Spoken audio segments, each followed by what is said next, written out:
It's Ivan Lendl, and we're on Weird Tennis to talk about Roland Garros. Hello, hello.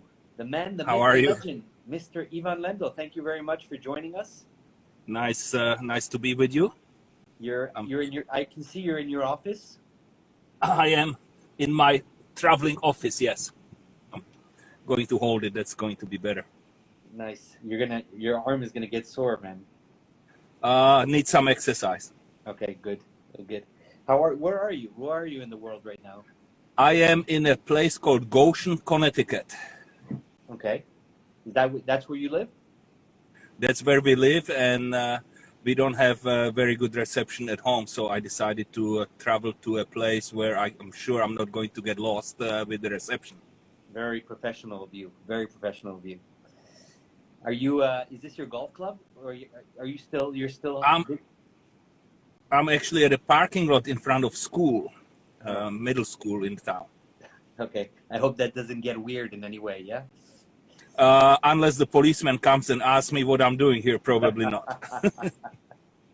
Okay, let's hope that doesn't happen. If it does, he'll be live on the show, which will be nice. Would be a first for him, probably. Probably. Let's hope it'll be the last. Let's hope it won't happen. Forget it. Let's move on. So Ivan, you know that we're trying to get the spirit of Roland Garros. We're keeping it. We're not trying. We've been keeping it alive for the past 2 weeks, as the tournament should have taken place. Unfortunately, it was postponed. Looks like things are really looking up, and September 20th should be the kickoff of this year's tournament. So it's a bit different, but it's fine. It gives us time to prepare and talk about it. And we've been speaking with all the legends like you that you are part of, that have written the history books of this tournament in the past 2 weeks. We spoke to John McEnroe. We spoke to Jim Courier. We spoke to Boris Becker, Edberg, Safin, Yannick Noah day before yesterday, Martina. We spoke to Chris Evert, to Justine. I mean, you name it, we got them. That's nice. And we were missing only you. Well, you were keeping me till today's date for some reason. Because you have to have you for the best for the last. Well, I wouldn't go that far. And I think this is, well, yeah, you're very humble, but I think this is an anniversary too, right? Because this is, we're, what, 36 years ago? Well, I believe, and I didn't know that till about an hour ago. I was looking up some football results in Czech Republic, and there was an article that 34 years ago I beat Michael Pernfors today. Oh, 34 years ago. But 36, you beat John. John McEnroe, but I don't believe that was on June 8th. No. Oh, no. Oh, no. It'd be interesting to find out the date. I'll do some research. Or if people are watching and if people are listening, you see their little comments, maybe people can help us out with the exact date. In any case, I want to start. I want to ask you a first question, because before you won in '84, you made the final in '81, and you lost to Bjorn in the finals in a 5-setter.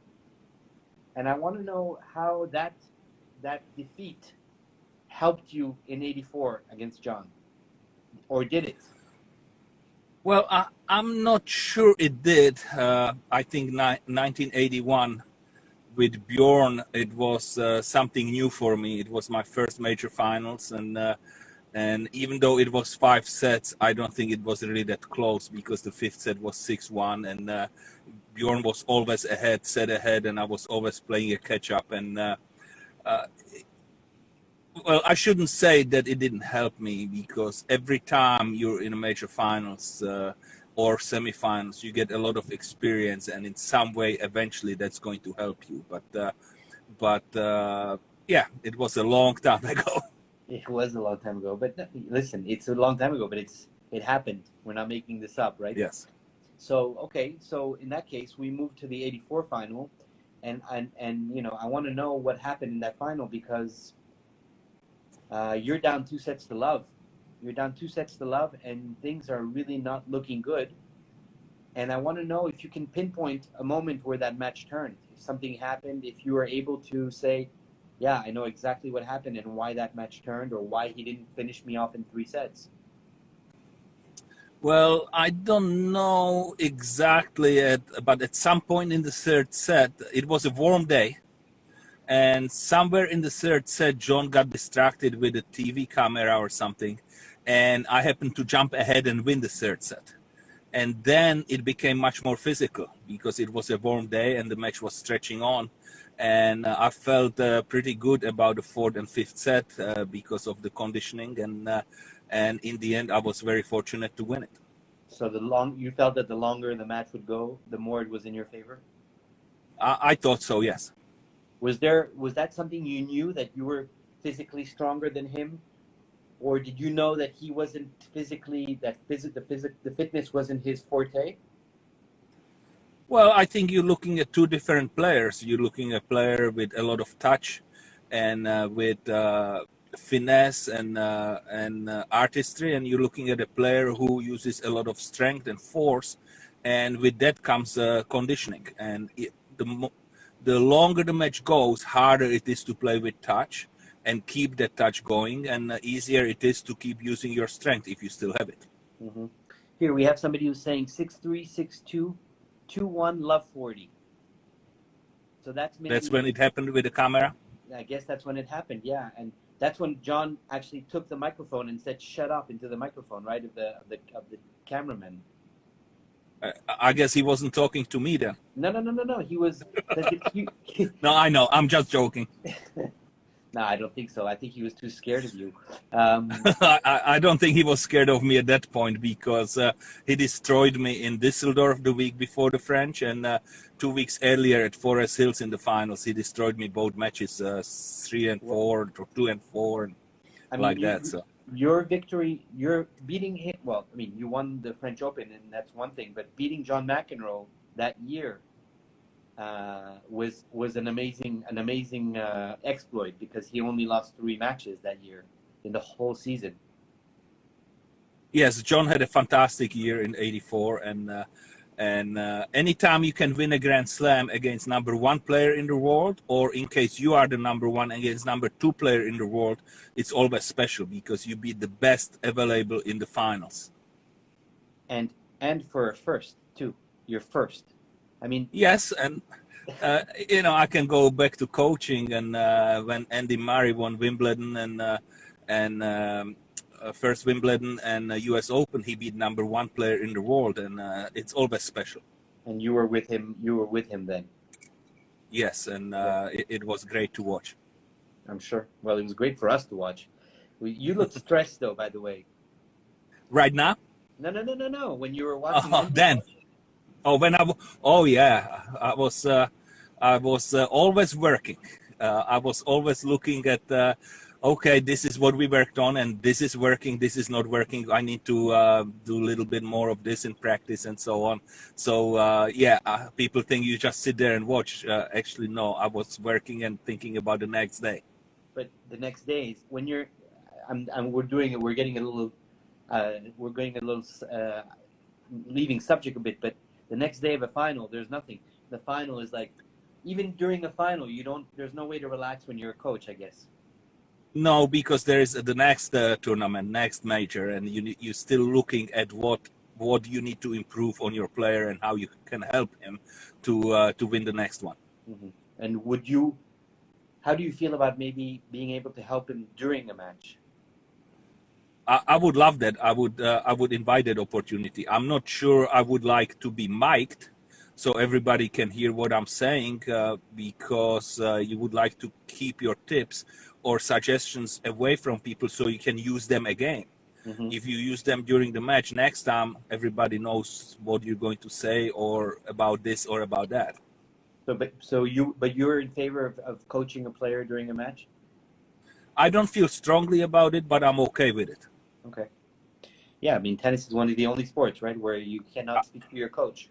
Right, unless it's Davis Cup. But since we're on the subject of coaching, I have worked with a bunch of juniors at USTA, and I feel very strongly that juniors should be allowed to be coached, because they are learning. And how are you going to learn if you can't learn during the match?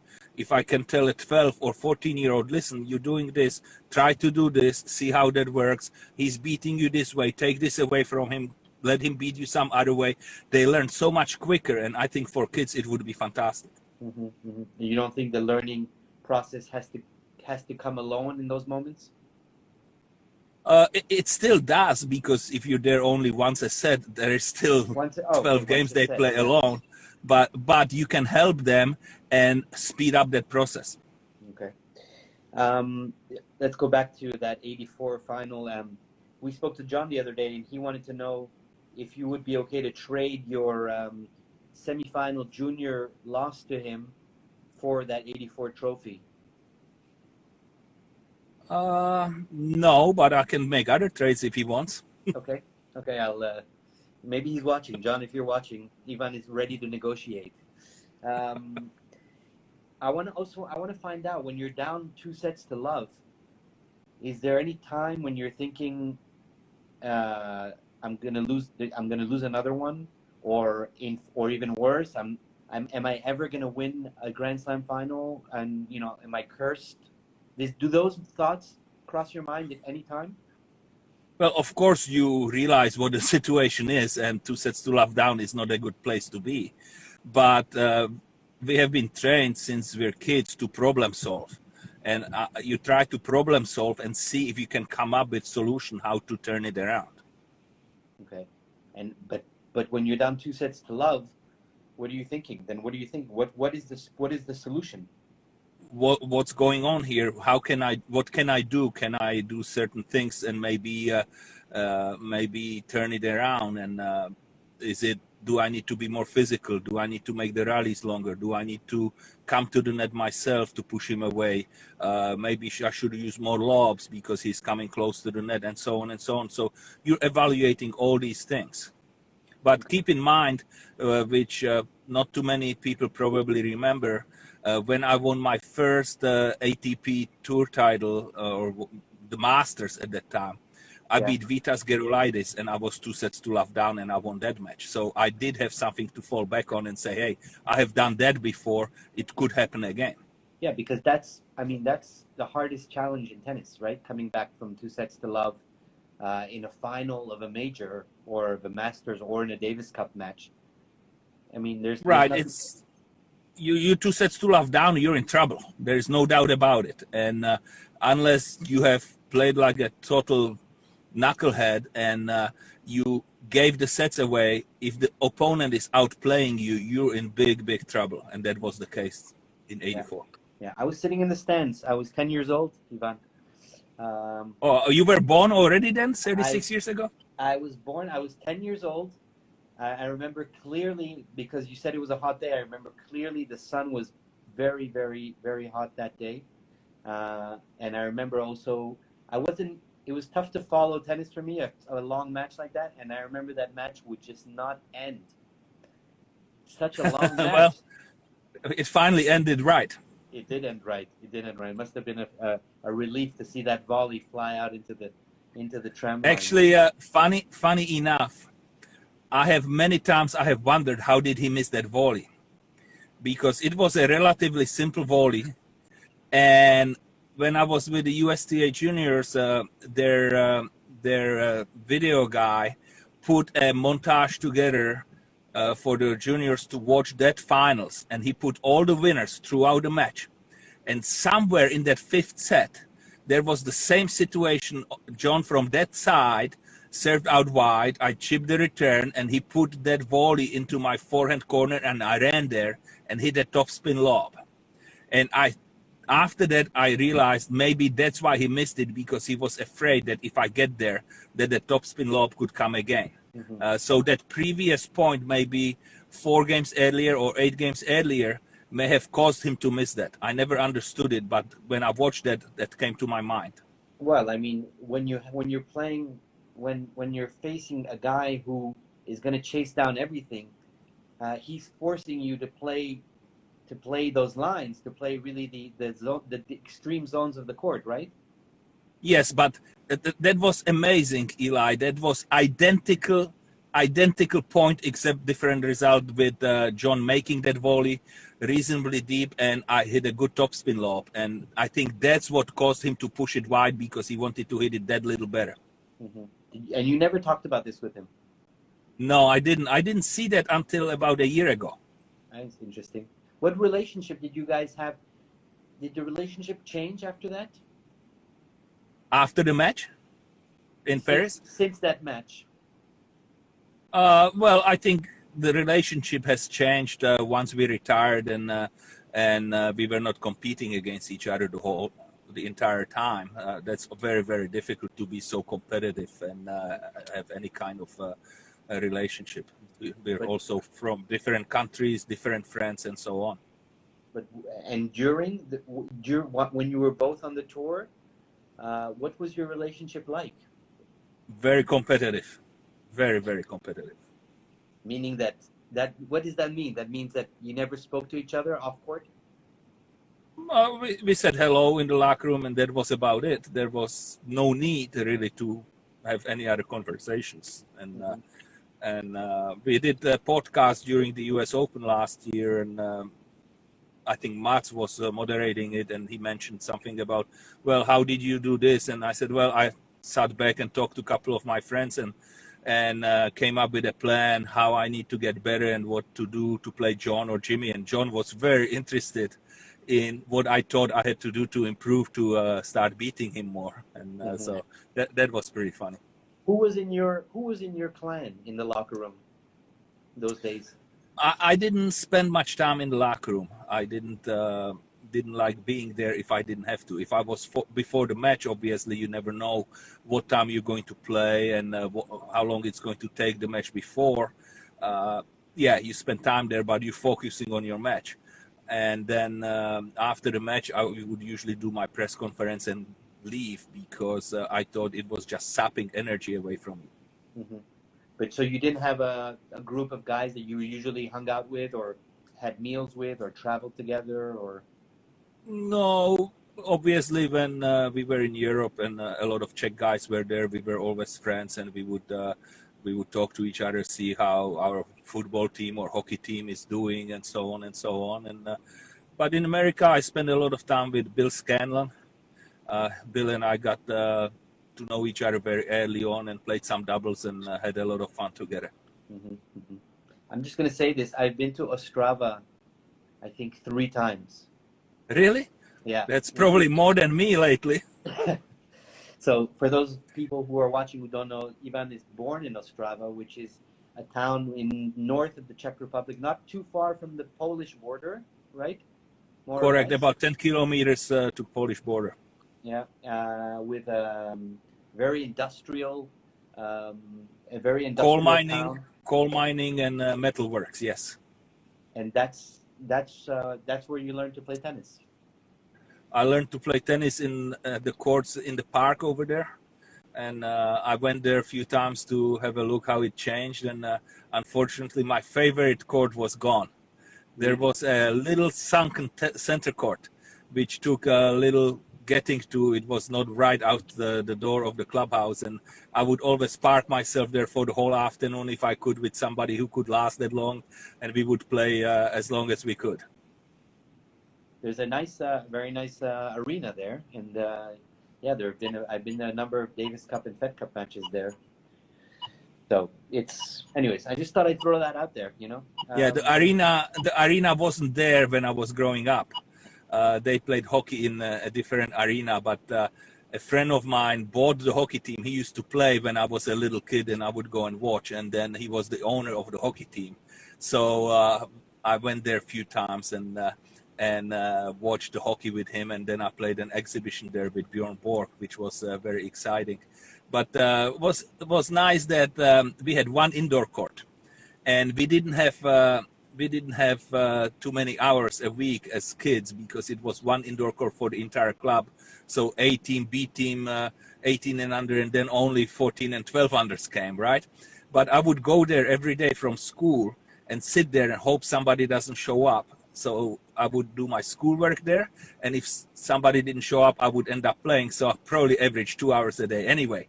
But on the hours when everybody showed up, I would walk 2 minutes to the hockey rink because the hockey stadium was right next door, and I would watch practices because I'm a big hockey fan and I never missed a game. And it was so nice to stand by the boards with no plexiglass and just watch those guys from that close.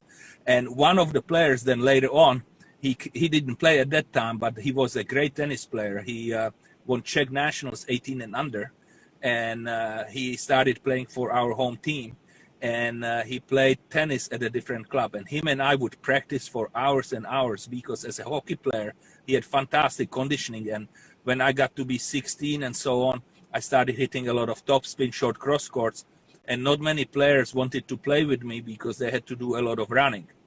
Well, tennis was his second sport, so he absolutely loved it, and I believe he's doing really well in 65 and overs in tennis now worldwide. Oh yeah, he's Czech. He's Czech, yes. Okay, what's his name? Radek Cizek, Cizek. Okay, we'll look him up. Yeah. We have somebody saying hello from Kurdistan. Somebody's listening to us from Kurdistan. That's Kurdistan. Yeah. That's a far away place. That's a faraway place. It's further than Ostrava. But there is actually, and I admit I do not know the answer. I think I have the right number. Czech 18 and under, which Radek Cizek won and I won, was won by so many great Czech players. However, because tennis was 6 month sport and ice hockey was 6 month sport, a lot of them played hockey as well. Mm-hmm. And I found 3 gentlemen on that list of winners who also became world champions in ice hockey. Wow. And one of them also won French Open. Is that you? No, I didn't become world champion in ice hockey. I can't I don't skate know. very Maybe well. it was something we don't know about. We just found out. Wait, French Open champion? Czech? French Open, Czech. There are not that many. I can think of 3. Okay, I can think of. You're stumping me. Go ahead. Jaroslav Drobny. Oh, of course. Okay, And he may have played for Egypt by then, but he won Czech nationals 18 and under and also became world ice hockey champion. Ice hockey is number 1 sport or number 2 sport behind football? I think it's 2 behind football, yes. Okay, and you never skated? No, I did skate, but I wasn't very good at it. I love watching ice hockey, and I played a lot of street hockey with the boys, but I never played any ice hockey competition. And was it also because you weren't allowed because your parents or your coaches didn't want you to get injured, or it had nothing to do with that? Well, I started skating when I was 3-4 years old, and but again, same thing. Those days there were not too many skating rinks. There was public skating only once a week, and there were so many people there. And if I wanted to play some tennis, I couldn't go to hockey practices, so I never did it. Mm-hmm. Yeah, you have to make a choice. Well, I think you made the right choice, Ivan. Well, you never know. There are other sports I may have done okay. Yeah, I think you did well. Let's come back to Roland Garros. You played 4 finals in a row, and you won 3 out of 4, which is huge. It's pretty anemic if you look at somebody who wins 12. Yeah, but there's only one of them, right? That's true. There's only one of them. Probably going to stay that way forever, unless he wins 13. Forever, or unless his son comes around and dethrones him, or if he wins 13, like you said, or 14 for that matter. Yeah, you never know. It will be fun to watch. Yeah, but what? I mean, you were a powerhouse back then. You were dominating the sport in a major way on all surfaces. What was it that you think? I mean, people say that 84 win was maybe an icebreaker for you and for your career, and allowed you to all of a sudden get that weight off your shoulders of having to win that first Grand Slam and then move on and just go and walk on everyone. I don't believe that. I think it is viewed that way, and I understand why. But I always felt that, and even if I think about it now, even if I lost that match, I would have won my fair share afterwards, because I was getting stronger, I was becoming a better player, more complete player, and that's when you start winning. Okay. Is there one of the three that stands out more than the other, or of the three Well, the titles? first one, obviously, it's always special. Each time you win a major, the first one is, to me at least, more special than the others. There is a interesting side note to my win over Mats in 1987. I won in fourth set tiebreaker, and it was starting to rain. And if I didn't win the tiebreaker and we went into the fifth set, it rained for a long time in Paris, apparently. And some people told me that we would not have gotten to play till Thursday. Which would not have been possible. That would have been so painful to sit there for 3 days in the locker room and wait. So I believe that the rule says you can only play until Wednesday. Rule of what? The Roland Garros, or? Of pro tennis. A tournament. I didn't know that. Yeah, I think that a tournament, you can only play, a final can only be pushed over until the Wednesday. But because the tour keeps going, if by Wednesday you can't play, then you move on. So what would happen? No champion? Yeah, or you split. Wow, I did not know that. Yeah. That's interesting. Yeah, so, well. I guess that's not an issue anymore with everybody having roofs now. Exactly. Everybody, yeah, all four Grand Slams, you're right. The French had it. We were ready. Yeah. I'm looking forward to seeing it. Yeah. I'm not so sure I want to see the lights. I'm not a fan of lights in tennis, but the roof, I understand why it's there, and looking forward to seeing it. And I was absolutely blown away with the atmosphere and the ambience of the roof at Wimbledon. It was so good. I couldn't believe it. Right, yeah, it keeps the noise in, and so yes, it was amazing. Yeah, it is amazing. Let's see. I wanted to ask you something, because I say this in the uttermost respect when I'm talking about this, but when you were playing, do you feel like you had this role? If the tour, the men's tour, was a movie, were you the bad guy? I don't know if I was the bad guy, but the media like to play it that way. So it was many times like that. But I always say, if you always draw the energy from the crowd, and if they're for you, you don't want to let them down. And if they're against you, you try even harder because you want to upset them even more. Mm-hmm. Interesting, very interesting. And you also, you were one of the first guys who took fitness to another level. I mean, you set a standard that didn't exist, and in fact, you forced the others to move also and become more professional in that sense, because otherwise they wouldn't be able to follow and keep up with you. Well, that was the part where in 1984, at the end of 84, I was for 3 or 4 years now number 2 or 3 in the world behind McEnroe and Connors, and I did not like that. I wanted to be number 1. And so I sat down and tried to figure out how I'm going to improve, what I need to improve to beat these 2 guys or be better against these 2 guys. Conditioning was one part. Hiring a left-handed coach, Tony Roach, which turned out to be a brilliant move, was another part, having a left-hander so he can tell me how left-handers think. Unfortunately, or it's a paradox, that we did not have any left-handers in our club in Ostrava. So I never got to practice with left-handers. I only played matches against left-handers. And I think that has hurt me a lot. And at that point, we had 5 left-handers in top 10. We had Connors, McEnroe, Vilas, Gomez, and Leconte.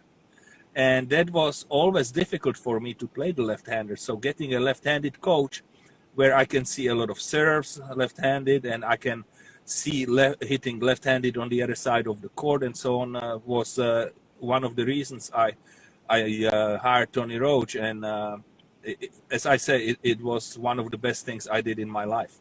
Yeah, that's very interesting. I find that you're this thing where the media makes you the bad guy, and you take the fitness to another level. It makes me think of somebody today. You see where I'm going with this? Not really. Really? So Uh, Novak Djokovic. right. No, I feel that there's a real resemblance there with Novak also has, he doesn't obviously want that role and he doesn't say it, but it's given to him like it was given to you or forced on you, however you want to call it. But he has that role compared to Rafa and Roger of kind of the bad guy, like the and also he also fitness wise takes it to another level with everything, with the way he eats, the way he doesn't drink cold water, the way, I mean, he's really so professional about that. And I find that there's a resemblance between the two of you, and I find it interesting. I don't know, maybe I'm wrong, maybe you see it. Yeah, I think what Novak is doing, and many guys do that right now. I mean, Andy did it, or Andy does it. I can speak about him a little bit, or say that he does it because I have seen it, and I felt that way. And I don't know how Novak feels, but by his actions, I could guess that he feels that way as well. And that is, I don't want to lose because I left some stone unturned. I want to prepare the best I can, and when I do, I can increase the chances of me winning again.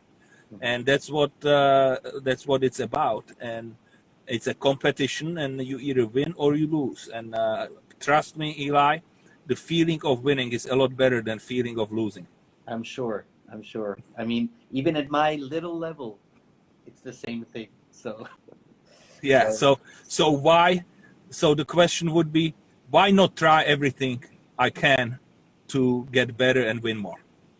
okay, but sometimes it may play tricks on you. Like when you decided to not play the French Open for a couple of years in order to put your focus on trying to get your hands on the Wimbledon trophy.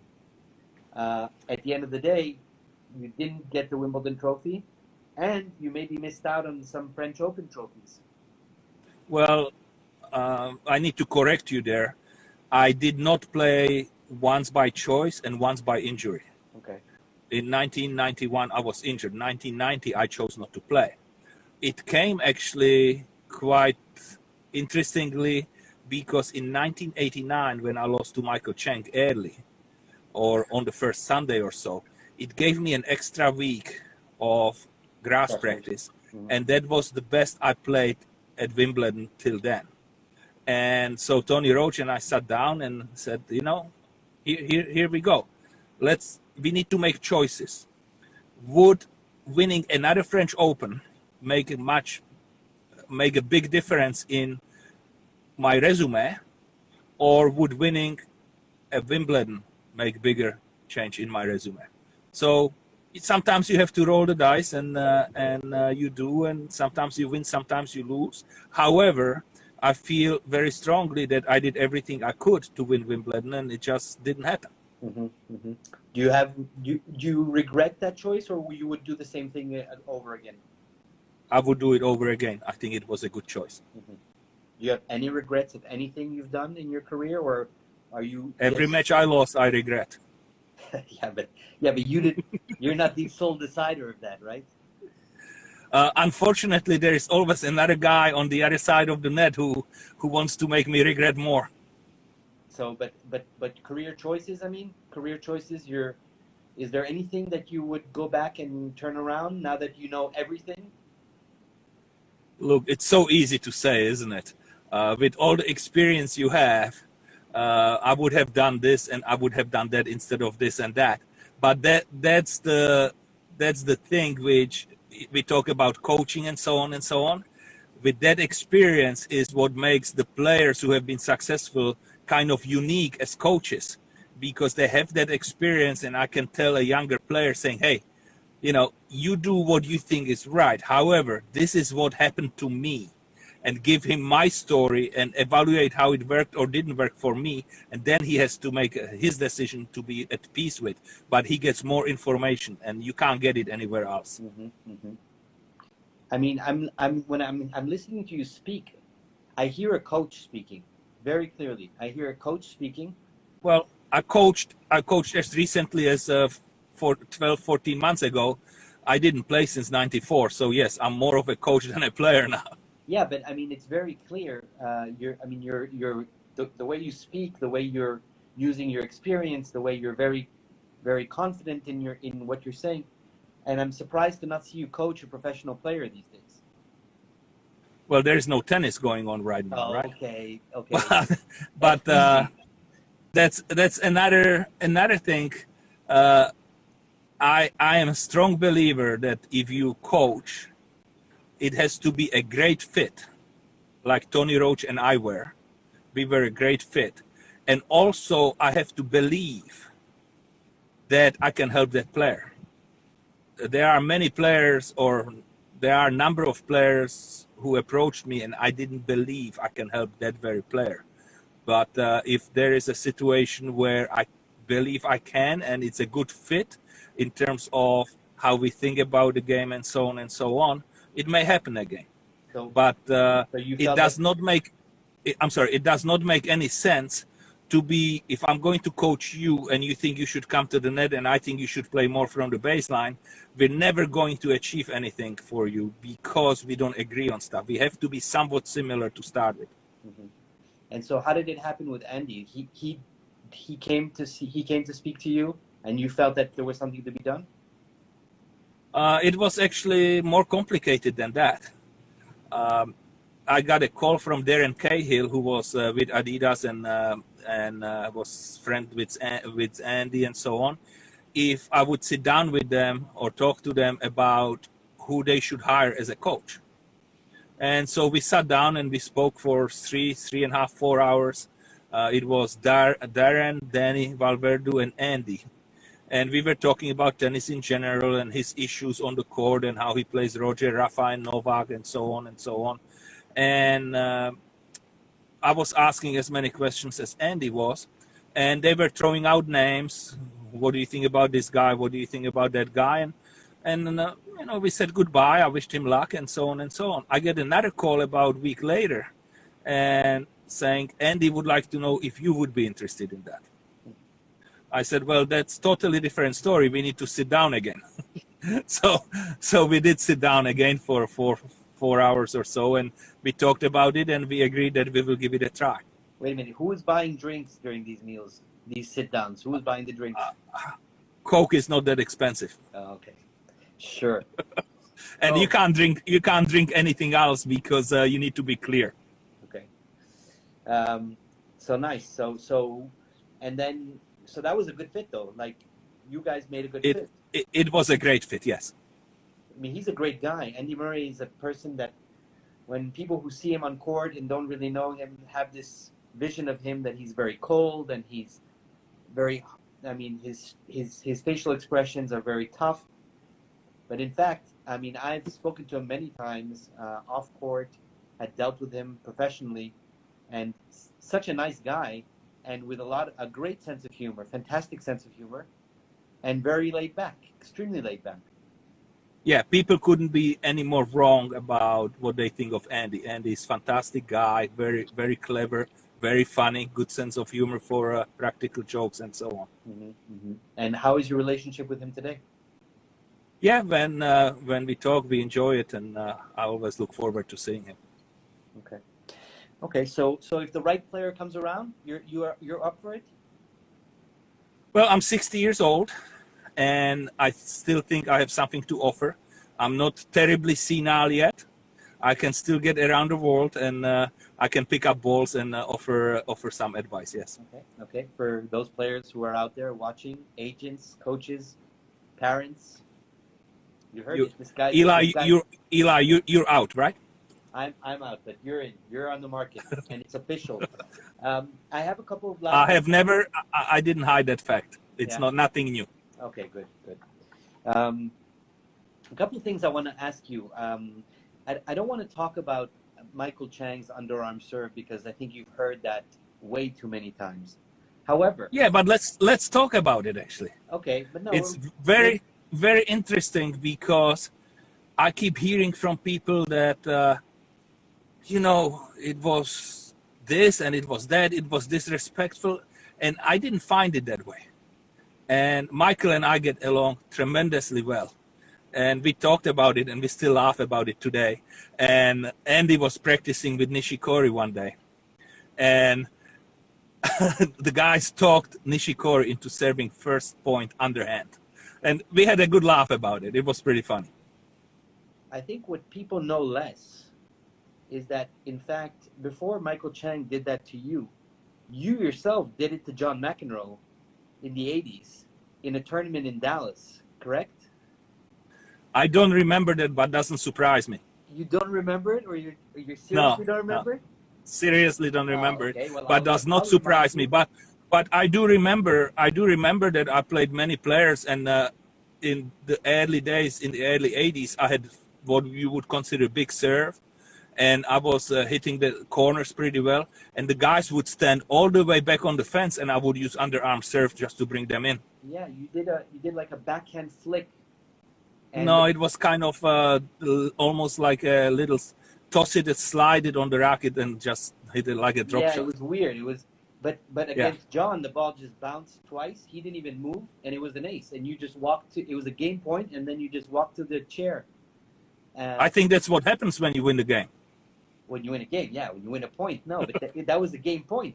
And yeah, I honestly don't remember that, but it's pretty funny. So that in Dallas, when you played him in Dallas, it was I think it was in the final or something, and it's interesting because I don't think a lot of people know that you in fact used to do that.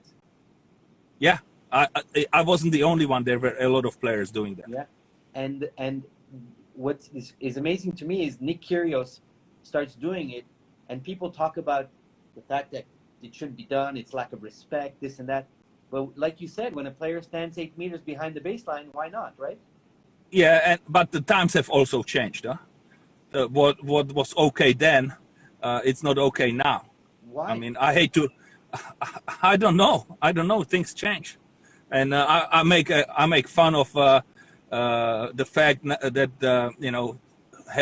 hating to bring up the coronavirus, right? But everybody wears masks now. When I came to the United States in the late 70s, early 80s. If I wore a mask into a bank, I probably would have gotten shot. Now you can't get into the bank without a mask. Yeah. Okay, so things change, and so do what's acceptable and not in tennis. Yeah, but I mean that's for me. It's like a drop shot, basically. I agree with you. I'm not going to disagree. And what do you? In fact, what do you think about Nick? Do you like the player? Oh, incredible talent, and it will be interesting to see how he goes on with his career, whether he's going to win some majors. But the talent, I mean, it's hard to see anybody more talented than him. Because John, you agree with John, who said the other day that he's probably the most talented after the Big Four? I think he may be more talented than some of the guys in Big Four, natural talent. But his feel, his anticipation, his stroke production, it's absolutely amazing. Would that be a guy that you would feel that you could help? I think you're on the opposite spectrums here, and that would be very difficult. Or let's put it this way. It's very difficult for me to imagine that right now. However, after discussions and so on, I could change my mind. You never know, but I don't know Nick well enough to make that judgment. But isn't that what he's lacking of? Some of your whatchamacallit, your intensity, your seriousness, maybe to counter a little bit his lack of? I would agree with that. However, if you start changing the player, he's not the player he was anymore. If you look, I will give a golf example. You have incredible field player like Sergio Garcia, and you have incredible systematic player like Bernard Langer, right? If I try to flip them, neither one of them is going to do well. However, if you give 5% of Bernard to Sergio and 5% of Sergio to Bernard, they both would be better players. And so you can't change the player because it's like strategy for the match. Okay, so I'm playing someone and they say, well, you need to come in all the time. He doesn't pass well. Well, that's not my game. But if I do that, I may still win, but I'm already not the player. I'm successful with something else. So if I change my game more than 5% for the match, I'm not as good. Okay, but the difference is that Sergio or Bernard, they've won things. They've won majors. They've Nick hasn't, and he has clearly the potential to do so. There's nobody who will say the contrary, but he hasn't, and if you look at his ranking today, I think he's in the 40s or so. He's not at all where he should be in terms of a player. Yes, but at the same time, if you ask any player who doesn't want to play somebody in the round of 16 at Wimbledon or at Australian Open, they probably say Kyrgios. True. So the ranking is deceiving. Ranking is very deceiving because more you play, higher ranked you are. And it's good for spectators, it's good for sponsors, but it's not necessarily reflecting the ranking. It also gives you protection, though, to not play a big guy in the first couple of rounds in majors. Yeah, but I'm not sure, and I shouldn't speak for him, but I'm not sure if Nick is that concerned about it. Yeah. I'm pretty sure the other guys are more concerned about it than Nick. Yeah, you're right, actually. That's probably how he thinks. I think you guys would make a good match. Yeah, I'm on a roll tonight. I'm on a roll. You're playing a matchmaker. Exactly. That's what I'm doing tonight. Yeah. There's an urban legend that I would like to tackle just very quickly. But is this true or not? That you once beat Mats Wilander in an exhibition match, love and love. Is this true? That is true. How does that happen? So I believe it has been in 1986. I went to Europe and I played in Hamburg, and I was playing horrific tennis. I was playing Terry Toulon in the quarterfinals, and I was losing 6-4, 5-4. I believe he was serving. I won that match. Next day, I was playing Kent Carlson of Sweden, and same thing, 6-4, 5-3 down, and I win that match. And I literally was playing horrific tennis, and French Open is coming up. I'm going to play Miroslav Mečír in the finals, and it's 3 out of 5, and it's going to be a disaster, right? And I get there on Sunday, and I can't miss a shot. I win 6-1, 6-1, 6-3.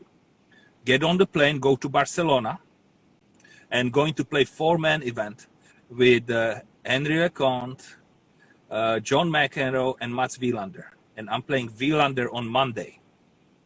And I'm so happy that I played well finally on Sunday. And I'm wondering, is it going to be there on Monday? Is it going to be there on Monday? Unbeknown to me, Mats just flew over from the States and lost his rackets. He played with borrowed rackets. I didn't know that. And I was so excited I'm playing well. I beat him 0-0. And then I beat Leconte 0-3 and John 3-0. And that's when I rolled through the French in 86. That's how it happened. But yes, I did beat Mats 0-0. I apologized to him enough times for it because I didn't know about the rackets. But I also tried to explain to him how desperate I was to start playing good tennis. A great story. I love this story. I think you love it more than Mats. Yeah, for sure. 100%. 100%. Yeah. But it's a great story. But that's how it happened. I'm so happy it's true. Yeah. So well, I'm sure Mats wishes it wasn't. Well, yeah. Well, we'll see. We'll talk to him. Nobody likes to lose 0-0. No, but especially in an exhibition match when you say, okay, usually you get together before and you say, okay, we'll take a few games here. That may be an urban legend. Oh yeah. Okay. Yesterday, the day before yesterday, Ivan, we were speaking with Yannick. Yes. And he said the world about you. He really did. In fact, he was something he remembered vividly is that, well, you guys were rivals, and in his father's eyes, you were a big rival. But one day, apparently, you ran into his father in an airport, and you walked up to him and tapped him on the back and said, "Hello, Mr. Noah, I'm Ivan Lendl. It's nice to meet you," or something like that. And you gained his respect forever that day. It was a gesture that he loved, not Yannick, his father, and Yannick also, but his father. So, anyways, he talked about that, which was very nice. I thought, you remember that? You remember that day? I remember that, yes. I remember that Yannick and I know each other. We met in Le Touquet in 1974 Jean Becker Cup. We were both 14 years old. We didn't play each other at that time, but I could see how great of a player Yannick is going to be. And then we played the finals of the Orange Bowl, and we played a lot of big matches at Roland Garros and at Davis Cup and so on and so on. And we were rivals. But yes, I do remember running into his father at the airport and saying hello. Yeah. Well, anyways, I asked him for a question for you. Yes. He had a question for you. So he said, listen, when we were players, these guys, a bunch of guys, they used to play golf a lot. And I used to look at them and never understand. And I wouldn't go play golf, and I was bored. I was just waiting for matches and being bored. And eventually, he was so bored that he stopped playing tennis because he was tired of waiting around. He did okay afterwards, though. And guess what? He picked up golf, of course. Yeah. And he's pretty good. He's a 12 handicap today. But his question for you is, he would like a tip in order to become a single handicap without having to sacrifice his family life. Wow. Well, I'm going to start slowly with this one. I did play golf when I played tennis. And for example, Australian Open, right? You play one day, then you have a day off, then you play again. Well, on the day off, you go and practice in the morning, let's say 10 to 12, and then you have lunch, you take a nap. You're up at 3 o'clock. You're waiting for your match next day. Those days we didn't have computers, so you can either stare at the television or read a book or whatever you do, and you're going to get bored, and you're going to get mentally tired if you keep looking at the tennis. There is nothing better than to grab your golf clubs and go for a walk for 2 hours outside. It keeps you fresh and doesn't tire you out. That's why we did it, right? Mm-hmm. Tony Roach and I would play for $5 every afternoon when I didn't have a match, and it was great. How do you get better without practicing enough? I'm going to ask Yannick if he figures it out to let me know. Nice way to run away from the question. To this day, I'm not running away. I just don't have the answer to that. Oh, okay. But if there is a solution, I would like to know. How do you go from 12 to 9, for example? Practice. Okay. Short game, putting and short game. It's if you spend 2 hours at the club, spend hour and a half putting and short game, and only half hour hitting. There it is. So there's the tip. There's the tip. Yeah, but you still have to practice. Yeah, okay, but you don't have to sacrifice your family life completely, though. Well, again, where is the line? What do you call sacrifice? 2 hours, 4 hours, 6 hours? That you have to decide that first. Yeah, you have to talk about it with your wife and make sure what it is, right? You have to decide what you're willing to give, and then use that time the best you can. Okay, great. Anyways, just to say that this hour has been great. It's coming to an end, unfortunately, but all good things come to an end. And we ended with a little quiz. Now three questions. Yes. Okay, and this is the first question is, to me, completely amazing from being in the whole media side of things, of tennis, and here goes. Can you guess how long? What was the time in between the end of the match point against John, okay, the moment the point ended, to the moment you answered your first question of an interview? I would have to guess it would have to be 2 to 3 minutes, because I'm sure there was an interviewer on the court. So there was, in fact, an interview on the court, but I was watching and I counted. And this is what's amazing. 20 seconds. Yes. Well, let's put it this way. It's a lot easier to answer a question in 20 seconds when you win than if you lose. Well, yeah, but 20 seconds after, I mean, the point ended. You shook John's hand. You shook the umpire's hand. You put the rackets in your bag immediately. You sat down, and the microphone was in your face. You were Yes, drinking. You couldn't even answer. You hadn't dehydrated yet. so the question is, who was the umpire? The umpire was probably Jacques Dorfman. I'm gonna. Very good. Very good. Yeah. Yeah. He was the umpire of all finals until many finals. Yes. until he was a bit too old and he was getting tired. But, right. But that 20 seconds today that can't so happen. I failed that question. Yeah, but it's more of it's not so much a pass fail than to me it's amazing because that can't happen today. Players are preserved for at least 5 to 6 minutes after a final before they get a first question. And I think that's very fair. Yeah. I think it's very fair to give the players some time to themselves, to collect themselves and so on. I remember many times walking off the court and signing some autographs and your hand is still shaking. But because it was an exciting match and took long and so on. I mean, this is a final of a major. Today you win a major. You forget about winning a match in any tournament. You shake hands, you put your racket down, and then you go back onto the court and you take a bow. And the crowd loves it. That didn't happen at all. Times have changed. Times have changed. That's a good thing, I think. A good good novelty. I agree. Second question, still on that match. When you walked over for the trophy ceremony, yes. Do you remember something odd, something different that you were carrying around with you? I had a towel because I got sick. Exactly. You had a towel. Yes. It's on all the pictures. It's amazing. So you have a towel on your shoulder. Yes. Yeah. And I got sick and missed John's foot by very little. You were aiming for it?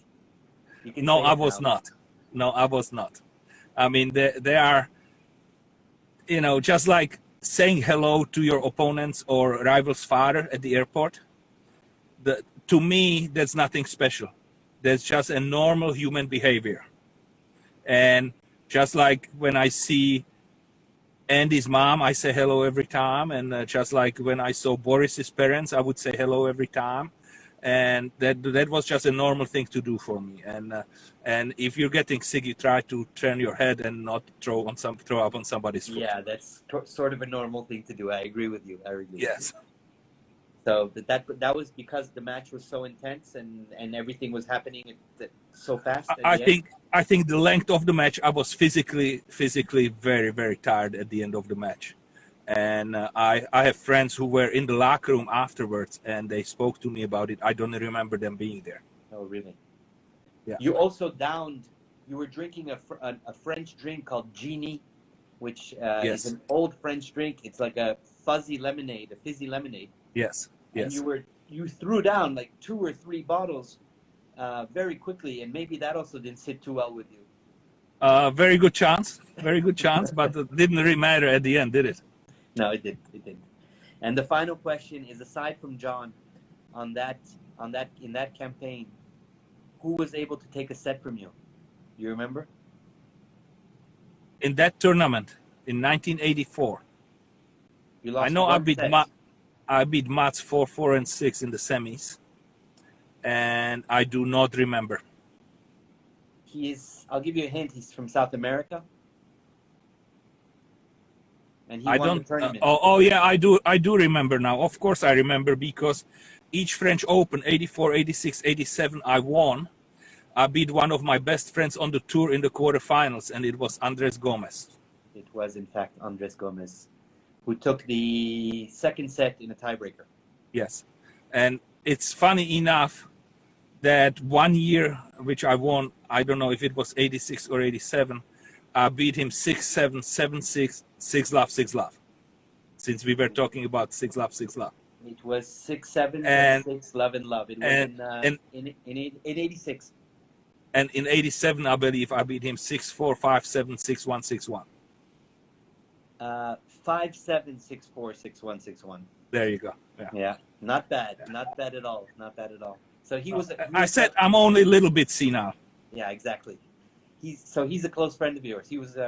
You were a Very, good friend. very close friend. We played a lot of doubles together. Really enjoyed each other's company. Yes. Very nice. And we know each other. We played first time we played. It was in 1977 in Centro Italiano Venezuelano in Caracas. Wow. In a junior event. That's where we met first time. And then he went on in '88, I think, to win. No, In 90. I always kid Andres that he won because I wasn't playing that year. Oh yeah, that's the year when he beat Andre in Andre, the finals. yes. Yeah. He did not have to play me in the quarterfinals. There you go. There you go. Just like Roger didn't have to play Rafa. But yeah, I like to make fun of Andres that way. Very nice. That's it. We've come to an end. We're just going to ask you. You know, we're doing a fundraiser lottery for the Paris hospitals and everything that's going on in France, and Okay. trying to raise. So, and we're using you guys and some memorabilia from you guys. And I want to know that you're donating something. You're donating. Yes. I would love to donate a pair of Superga shoes, which I will sign personally and send them wherever I need to send them. Fantastic. That's great. That will whoever will win those will be very, very happy, I'm sure. And it's great. Thank you very much. Thank you very much. Thank you. Really enjoy chatting with you, and hope to see you at Roland Garros in September. You're going to be there? I don't know, but it's always a possibility. You'll be sitting in Nick Kyrgios's coaching in his box? Your words, not mine. Okay. Take care. Leave that parking lot already. Okay, I will. Talk to you soon. Bye-bye.